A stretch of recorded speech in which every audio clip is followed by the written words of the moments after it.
Hello anh em, chào mừng anh em đã quay trở lại với channel của mình. Và trong video clip ngày hôm nay thì chúng ta sẽ cùng phân tích một chút về nữ sĩ quan dành cho các đơn vị lục quân mới xuất hiện ở trong bảng cập nhật 11.12.1. Ok.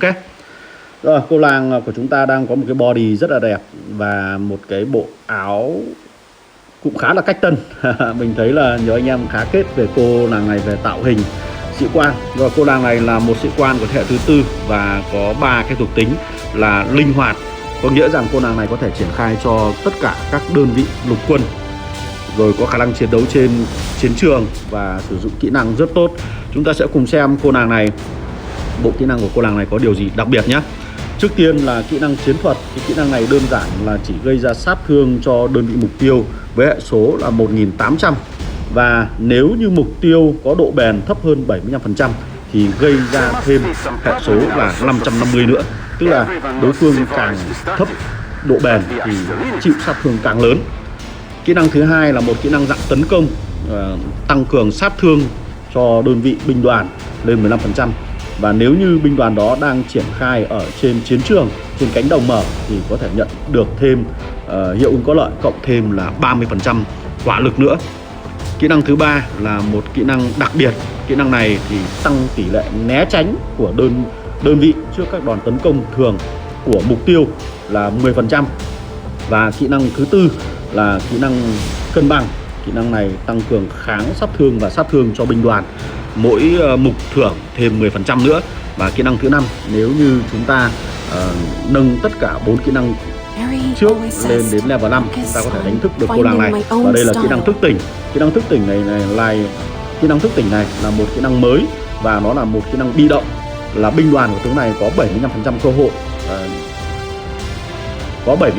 hội triển khai một cái quả bom choáng, gây ra khả năng choáng cho mục tiêu trong 1 giây, hoặc là có thể tung ra một cái khí ga có khả năng cài đặt lại, có khả năng tăng cái thời gian chuẩn bị kỹ năng sĩ quan của mục tiêu thêm 1 giây nữa.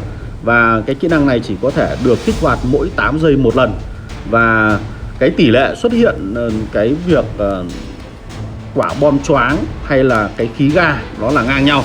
Và cái phần choáng này chúng ta thấy nó sẽ khá giống với kỹ năng của cô nàng Marie. Thì cái kỹ năng chiến thuật của cô nàng Marie cũng là gây ra khả năng choáng.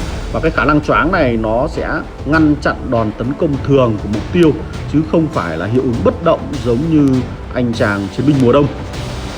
Như vậy là cái kỹ năng đặc biệt, cái kỹ năng chiến thuật của cô nàng này nó sẽ có một trong hai cái khả năng. Một là cấm bắn thường trong 1 giây, hoặc là tăng cái thời gian mà chuẩn bị kỹ năng sĩ quan của mục tiêu lên thêm 1 giây nữa.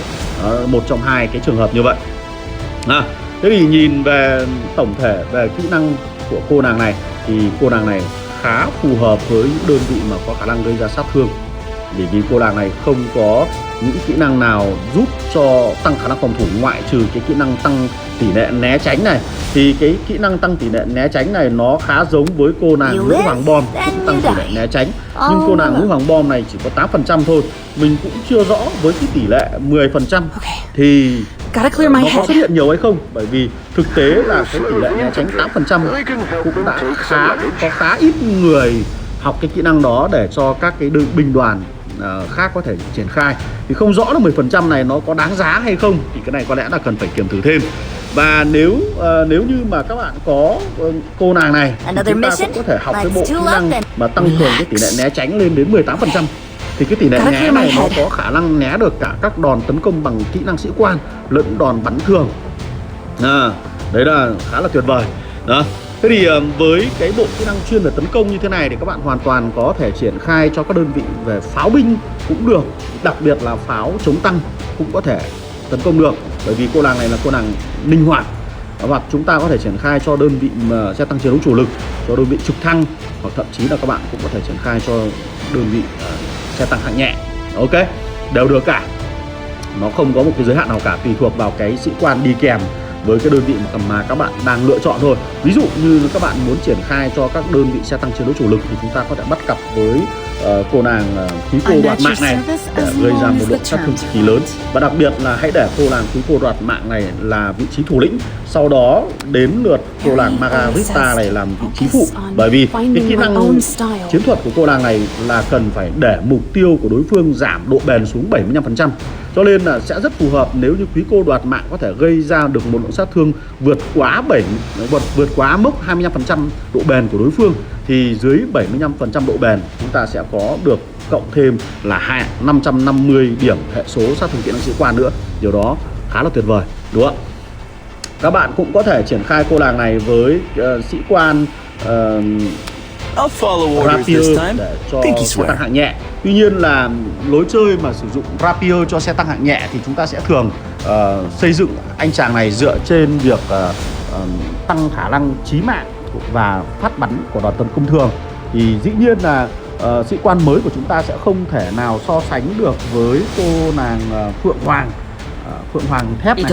Mà các bạn nếu như đã có một cặp đôi là Phượng Hoàng thép cộng với Rapier thì chúng ta hoàn toàn có thể sử dụng một đơn vị xe tăng hạng nhẹ khác có mặt của cô nàng này, cũng khá là tuyệt vời. Đặc biệt là trực thăng thì cũng ok thôi, không vấn đề gì cả.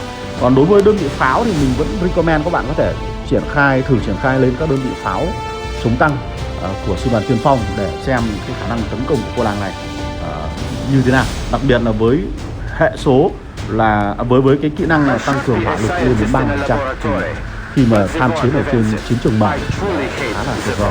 Ok, đấy. Rồi về học tập bộ kỹ năng thì nếu như cô nàng này là cô nàng đảm nhận vai trò thủ lĩnh thì trước tiên chúng ta vẫn có ưu tiên học tập một cái kỹ năng có khả năng tăng cường, có khả năng là kỹ năng dạng đặc biệt. Ví dụ như học tăng cường khả năng né tránh thêm 8% của cô nàng nữ hoàng bom này để nâng cái mức độ né tránh của đơn vị chúng ta lên 18%. Thì cái này cần phải kiểm thử thêm xem 18% nó có hiệu quả hay không. Còn dĩ nhiên thì các bạn hoàn toàn có thể học cái kỹ năng của anh chàng Rapier này để tăng cường đòn tấn công thường, tăng cường tỷ lệ chí mạng, vẫn ok cả.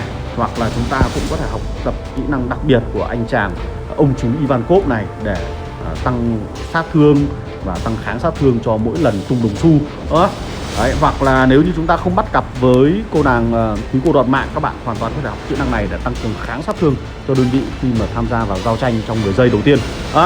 Đấy, và ô thứ hai thì hoàn toàn các bạn có thể học một kỹ năng tấn công bất kỳ, ví dụ như là tăng cường sát thương 20%, hoặc là tăng cường hỏa lực 40%, hoặc là tăng cường sát thương kỹ năng sĩ quan của cô nàng tóc đỏ, hoặc là đến sĩ quan của cô nàng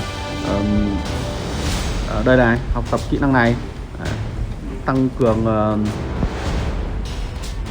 đây này, học tập kỹ năng này tăng cường sát thương kỹ năng sĩ quan 40%, hoặc là của anh chàng bác sĩ đau đớn, chúng ta cũng có một cái kỹ năng tăng cường sát thương kỹ năng sĩ quan.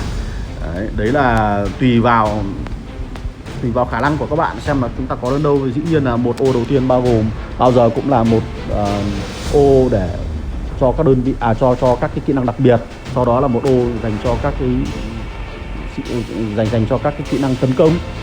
Còn nếu trong trường hợp mà sĩ quan Margarita của chúng ta là một sĩ quan phụ thì chúng ta có thể thay đổi đi là một kỹ năng tấn công và một kỹ năng dạng phòng thủ. Nó tùy thuộc vào các bạn thôi, tùy thuộc vào gì nào. Còn mình đánh giá cô nàng này mà một sĩ quan có khả năng gây trên chiến trường, cho nên là các bạn nào mà đang chơi xe tăng, chơi những xe tăng là chính thì chúng ta cũng có thể cân nhắc. Đặc biệt đối với những người chơi server mới thì chúng ta nên ưu tiên cô nàng này là một cô nàng để chúng ta đầu tư đầu tiên, cũng sau 75 ngày cũng là ok cả nhá. Đó. Thế thì quan điểm như thế nào về sĩ quan Mara, về ngoại hình, về kỹ năng, các bài tối ưu thì hãy để lại phần bình luận nhé. Và mình cũng có ngó qua một vài bình luận của anh em ở trong Zalo, chúng ta cũng đã nói rằng cô nàng này có thể phù hợp với cả đơn vị bộ binh nữa. Thì rõ ràng là chúng ta sẽ cần có các bài kiểm thử xem là với đơn vị bộ binh thì nó sẽ phù hợp với sĩ quan nào, với xe tăng chiến đấu chủ lực nó sẽ có phù hợp với sĩ quan nào. Cái này sẽ hẹn gặp lại các bạn ở trong các bài test phù hợp hơn, thì lúc đó chúng ta sẽ có những nhận định cụ thể. Còn video clip của mình sẽ tạm dừng tại đây. Nếu như các bạn thấy hay thì hãy ủng hộ mình một like, share đó, và subscribe channel của mình. Còn bây giờ chào tạm biệt và hẹn gặp lại các bạn ở trong các video clip lần sau. Goodbye.